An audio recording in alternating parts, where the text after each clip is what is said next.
This show is part of the Head Stuff Podcast Network. Welcome, gather round the fireside and listen to a tale of Fionn McCool, Cullen, Deirdre of the Sorrows, Grainne Whale. From giants right down to fairies, of both the drooping and solitary, and those who are sometimes scary. Anything goes by the fireside. Yeah. Fireside, the Puka Fireside, the Marrow Fireside. Kings and queens fighting heroes, don't you run from the fun, there's no need to hide. Sit by the fireside.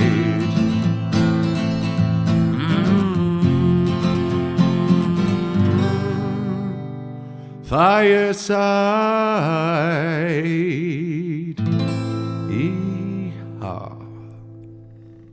Hello and welcome to Fireside, the Irish storytelling podcast. Each episode of Fireside, we take a story from folklore and mythology, retell it, have a chat about the tale itself, and about the craft, the culture, and the history of storytelling. My name is Kevin C. O'Lahan. I'm your host and your Fireside bard. Welcome to episode 165 of Fireside. Today on the Irish Storytelling Podcast, we have a glorious folktale about a young prince trying to heal his father's sore foot by drawing water from the well at the end of the world. But before we get down to that, a big welcome to any new and indeed any returning listeners. Thank you so much for your support. If you want to follow me on Instagram, if you have not done so already, at FiresideBard. Email me at theFiresideBard for any business or personal queries. And if you really want to support this podcast, you can do so in a number of ways. You can recommend the podcast to a friend. You can share it on your Instagram story. You can buy my book, Garden Sea, my collection of poetry, available from headstuff.org in paperback and in physical form, or in ebook form from Amazon. All the links are in the description below. And if you really want to support the podcast in a direct way, you can do both so by going to headstuffpodcast.com and joining Headstuff Plus, where for as little as €5 a month, although you can pay more if you want, you can gain access to not just the bonus material for Fireside, but for all of the podcasts, the ever-growing podcasts of the Headstuff Podcast Network. The story for this week, it's, as I said in last week's episode, we had taken a couple of weeks off, and I'm determined now to be recording two at a time, especially while I'm on tour. I'm still in Perth in Western Australia. We've had two shows here in the beautiful Regal Theatre here in the city before we take off around the rest of Western Australia. We're going to be in Kalgoorlie, Margaret River, Mandurah, whereas Albany, Bunbury, all over the state. We have just completed our leg of South Australia, which after 2 years and multiple postponements and cancellations, it's great to have even a full leg of it done. This will be, I think, our 14th show this evening, and it's great to be back in the swing of it and the rhythm of it, and to be back in front of packed houses and big audiences. It's such a wonderful thing after the couple of years that we've all had, to be in this like mutually grateful position where like the audiences are so grateful to be asked live entertainment again, and the performers on stage are also as grateful to be getting the chance to do it. It's a rare thing when that happens in both those ways, and it's a really lovely thing to be a part of, and I'm a part of a really wonderful cast, and we're having a great time. But I am very determined now, especially after having the couple of weeks off from my neck injury and from having my iPad stolen and kind of everything gone and kind of having to start again, to get back into the rhythm by recording 2 episodes every time I sit down to record, to try and get as ahead of myself as possible for the demanding tour schedule that we have, that I won't have opportunities to record, that I'm always ahead of myself. Something I should have been prepared enough for the loss of the iPad in the first place, but such as it is, I was not, and I have learned a very, very valuable lesson there, the hard way, unfortunately. But back up all your files, folks, back up all your files. But the story for this week is one I found from Beside the Fire, so we continue our look at nautical and aquatic tales to tie in with our looks at Grainne Whale in the Legends episodes. So we've had a story about a river, we've had a story about the sea, we've had a story of the lost cities beneath the sea, but now we move into the territory of wells. I also found this from the wonderful Beside the Fire, It's a book of Irish folklore I've been dying to read for a long time. I'd read stories from it in other collections. It's by Douglas Hyde, Ireland's first president and the president of the Gaelic League. Huge, incredible influence on Irish culture and particularly on Irish folklore and mythology. And it was his book that we found, the Alp Luachra story that we did a couple of weeks ago. Seems like a long time ago now. And this was another one I found that I really loved the name of. And then read it, and it was a mammoth photo with a lot of details, and I have streamlined it to a degree, but I liked so many of the details in it. And I always say when I adapt a folktale and I feel like it's being adapted well is when I can only read the story like once or twice and then just go off on my own and tell my own version of it. This was definitely one such of those tales. Hope you enjoy it. We'll chat more afterwards. This is The Well at the End of the World on Fireside.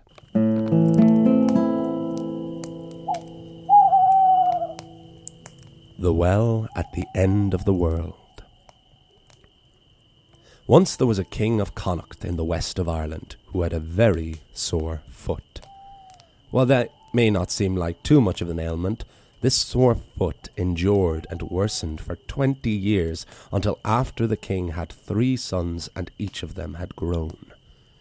Finally, the king called for his wisest and oldest of wise old men and said to him, 20 years I've been paying you, and you've never been able to help me with this foot. You've never asked me to help you with your foot, said the old man.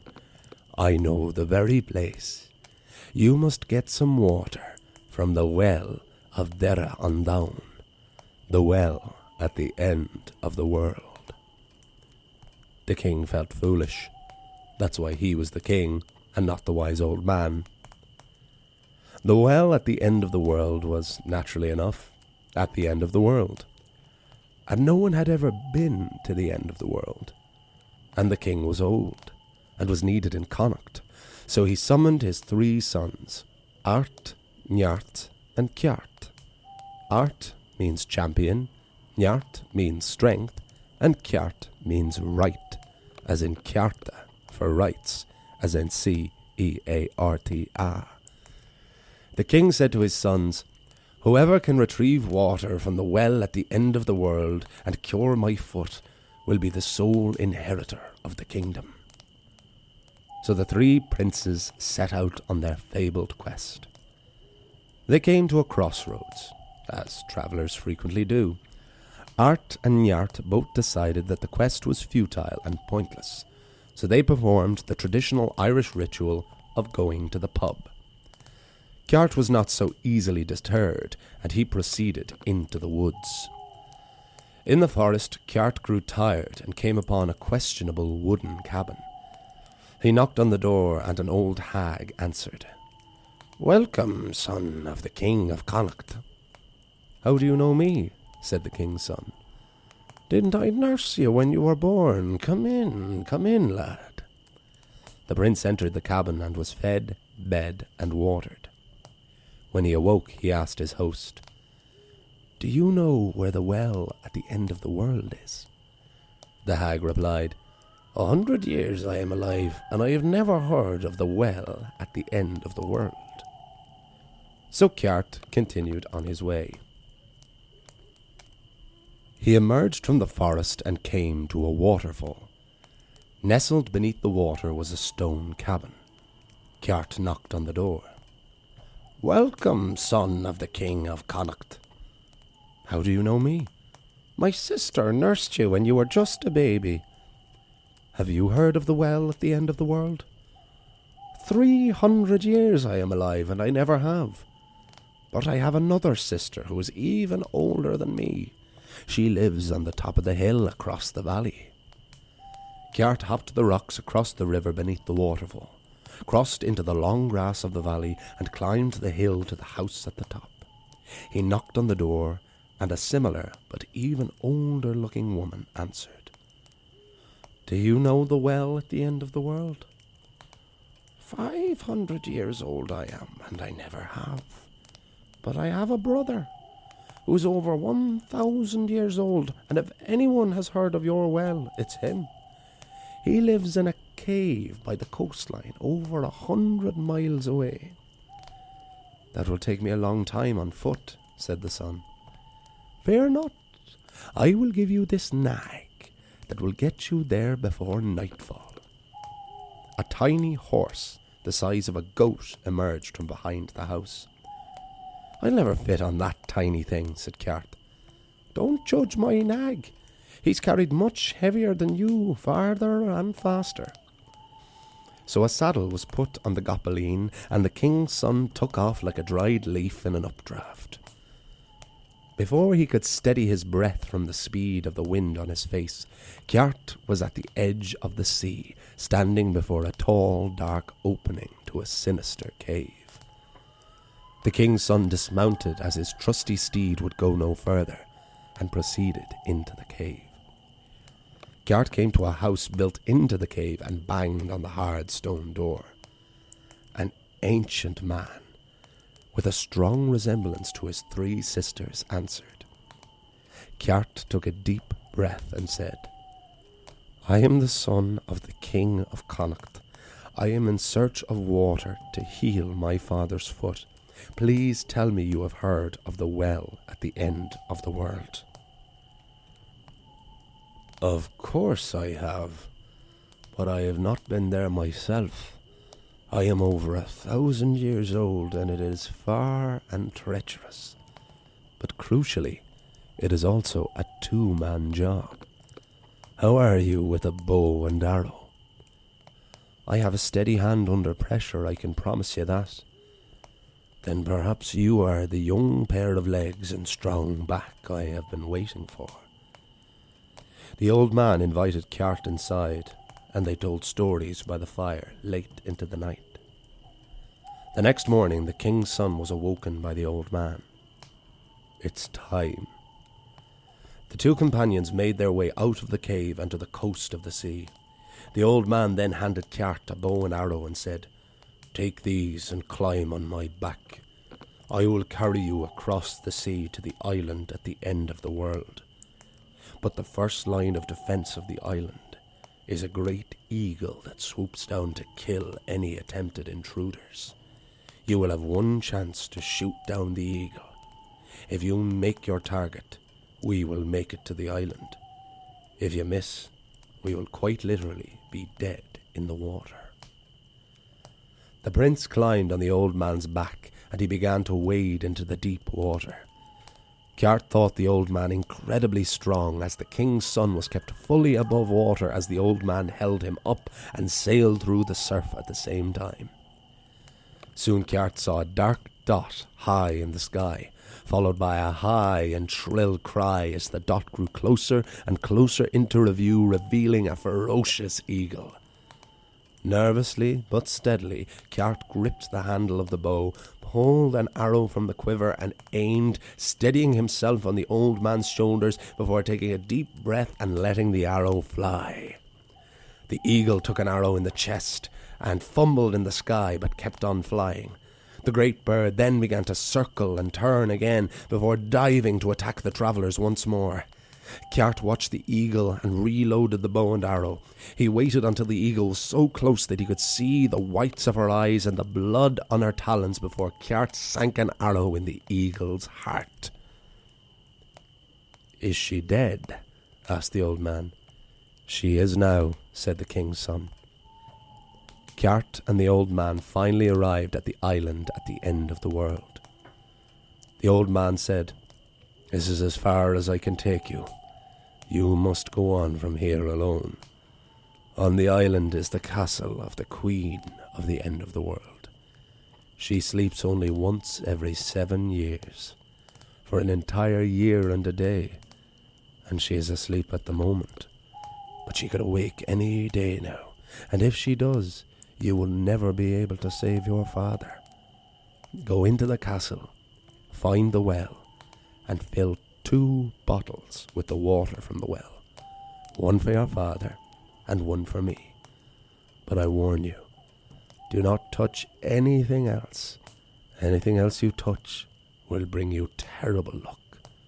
Now go. Ceart left the old man walked across the island and found the castle. There were 2 guards at the gate, fast asleep. Inside, Connaught walked up to the main hall and finally found the well at the end of the world. He took 2 bottles and filled them to the brim. But Connaught had travelled so far by this point, he couldn't help but look around. On the table he found bread and water. He cut a slice of the bread and drank a glass of the water, and found them to be the freshest and crunchiest bread and the most refreshing water he had ever tasted. So Connaught pocketed them both. Connaught then made his way into the bedchambers, and there he found the sleeping queen at the end of the world. Around the queen were 11 handmaidens, also all fast asleep. And above the sleeping women was a broad sword beaming light from its blade. Connaught had never seen women so beautiful in all of his life. He kissed each of them on the cheek and took the sword and left. At the island's edge, the old man was still waiting. "Do you have the water?" "I do," said Connaught. "Did you take anything else?" "No," lied Connaught. "Give me my bottle." Connaught handed the old man his portion of the water. As he immediately guzzled down the liquid, the old man was transformed into a handsome youth. "Finally," the old man said, fighting back frustrated tears, "the curse on my sisters and I is broken, and we are free. Thank you, Connaught. Now let me take you home to heal your father's foot." But Connaught asked the now young man to take him only as far as the tavern close to his home. There Connaught found still drinking his brothers, Art and Njart. "Where have you been?" the drunks asked their brother. "I've been at the well at the end of the world," said Connaught. "And did you get the water?" asked Art. "I did indeed." The wicked, jealous brothers immediately formulated a plan. They got Connaught drunk, robbed him of the water, as well as the bottle, bread and sword from the end of the world. They left Connaught on the bar stool and ran home to their father to claim the credit and the reward. The king was delighted when his 2 elder sons returned with the water and finally found relief from 20 years of pain as his foot was healed.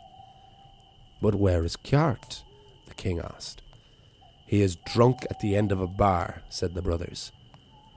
"Well, bring him home, and we will put him to work as a servant for his lazy and disrespectful behaviour. We will be thankful Connaught will never inherit the kingdom." And so it went, that poor Connaught was taken home and stripped of his rank of prince and put to work in the kitchens, and Art and Njart stood to inherit their father's kingdom. As they ate their endlessly replenishing bread and drank their everlasting water beneath their sword of light.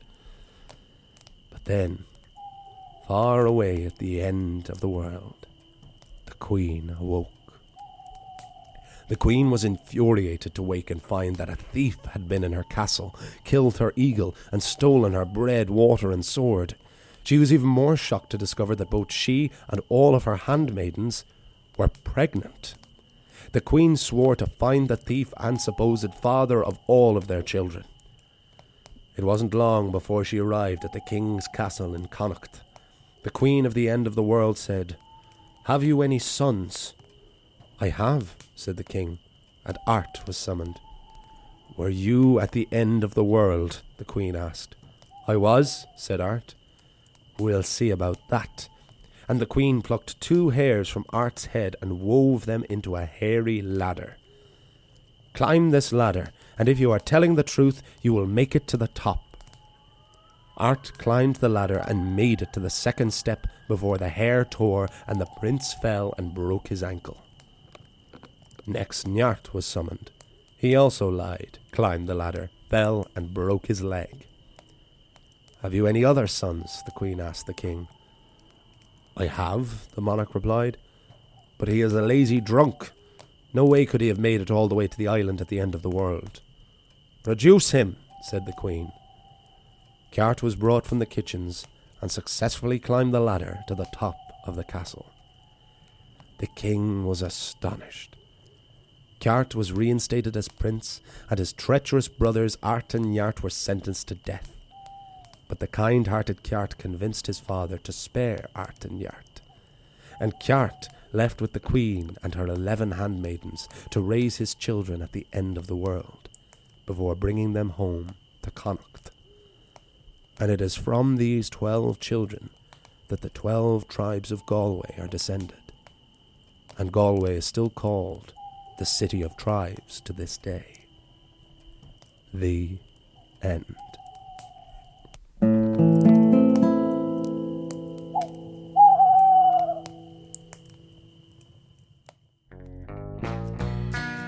Hello, I'm Joe Rooney. And I'm Patrick McDonald. And we have a show called Talking Ted, which is a show about the memories, stories and insights into what has made Father Ted the egg sandwich of Irish TV shows. Yeah, we'll be talking through all the episodes and interviewing people who were on the show. And reminiscing. I think we'll reminisce quite a lot. There's a lot of reminiscing. I remember that time, but not so much this time. Yeah, I remember back in the old days we used to reminisce a lot as well. You can find Talking Ted on the platform that you're listening to now, because we are a podcast just like this podcast. So don't forget to look us up. It's absolutely brilliant and it's out now, so listen. And that is the tale of the well at the end of the world on Fireside, and I hope you enjoyed it. There are 3 very interesting and very different stories that this tale reminds me of. This very long, meandering tale. We start off, first off, in Slavic mythology, which I know relatively little about. Anything I do know would be from Neil Gaiman through American Gods. But the characters of the 3 sisters and their brother, the god of death, Chernabog, reminded me so much of these 3 sisters who are increasingly older, 100, 200, or 100, 300, and 500 years old, and then their older brother who's 1,000 years old. That reminded me very much of those, the Zoraya sisters, who are the sisters of the morning, the evening, and the night, and then their brother Chernabog, who's a god of death. That we had those 3 sisters and the brother right away reminded me that we're rooting it in a very interesting place that we hadn't that I hadn't encountered or been able to acknowledge a similarity to, mostly because I don't know as much of that. But it is another mythology that is on my radars. I think it slots in very easily with a lot of the Celtic and Norse stuff that we have covered as well. The second influence is Aladdin, bizarrely, which I don't know if anyone else thought when we have this old man taking this young man to this mysterious cave of wonders, for lack of a better term, and told to touch nothing but the one thing that he was meant to go in there and do, and that only he could go in there and do, and him still having to take other things and face the consequences of that reminded me an awful lot of Aladdin's journey into the Cave of Wonders. And then finally, we get this bizarre Cinderella almost parody where we have the queen coming to find out who is the father of her children and who has killed her eagle and stolen her possessions. And so she's trying to see who fits the slipper in this incredible image of her plucking 2 hairs from the head of Art and weaving them into a tall ladder made of hair that climbs to the top of the building, and being told, if you are telling the truth, you'll be able to climb to the top, and if you're lying, you'll fall to the bottom and break your leg, which is exactly what happened. So considering this is a very Irish tale, and we have here another surprising origin story for something. I didn't know that was where it was going, of course.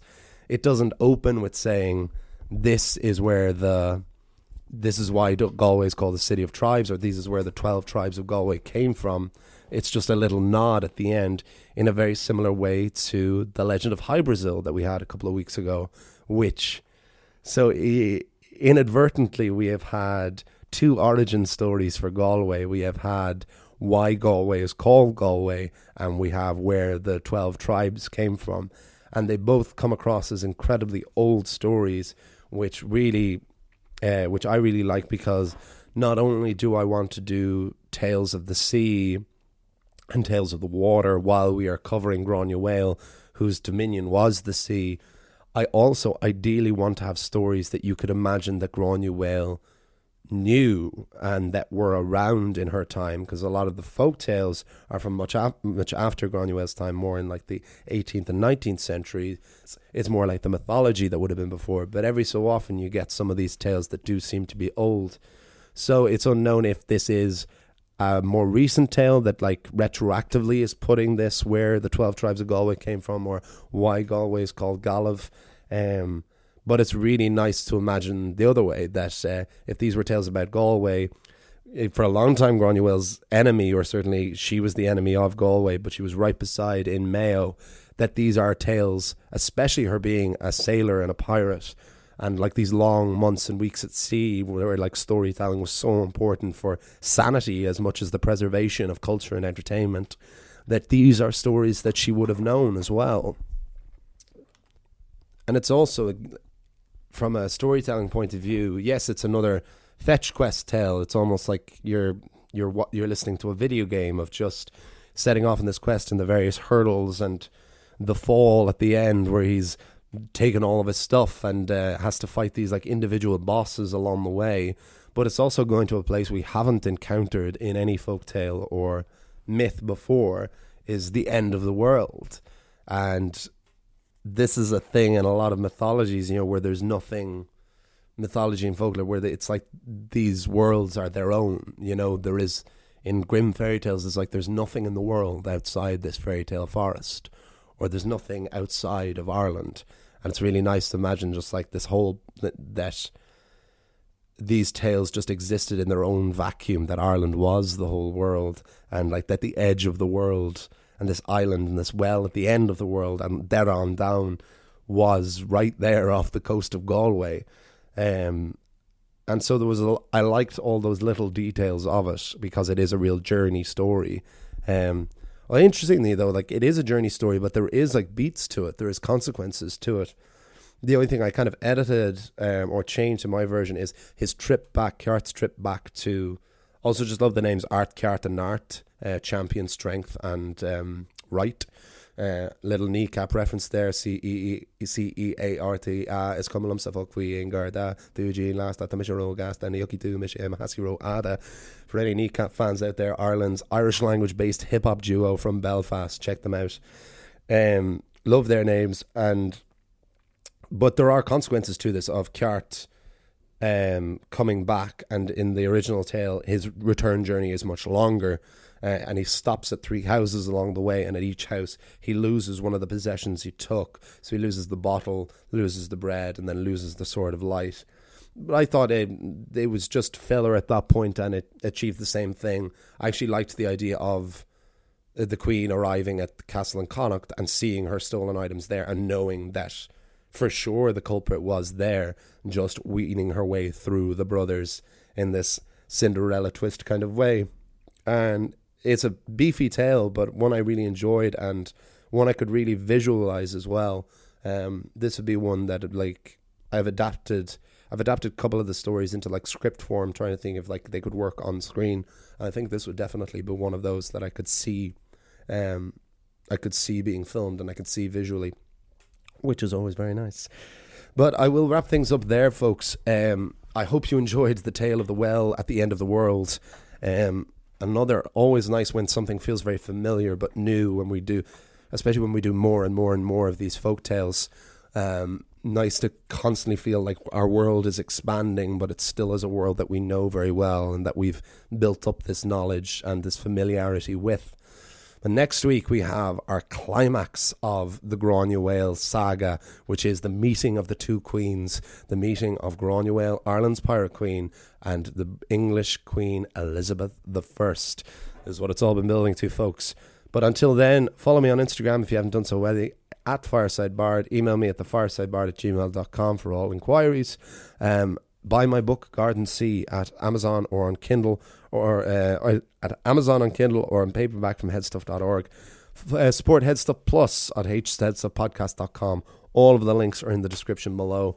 I'll see you all. You'll hear me all next time. And remember, wherever you are and wherever you go, you can always join me by the fireside. This show is part of the Head Stuff Podcast Network, a hub for the creative and the curious. Shows are produced in association with Head Stuff and the Podcast Studios Dublin. Find out more or become a member at headstuffpodcasts.com.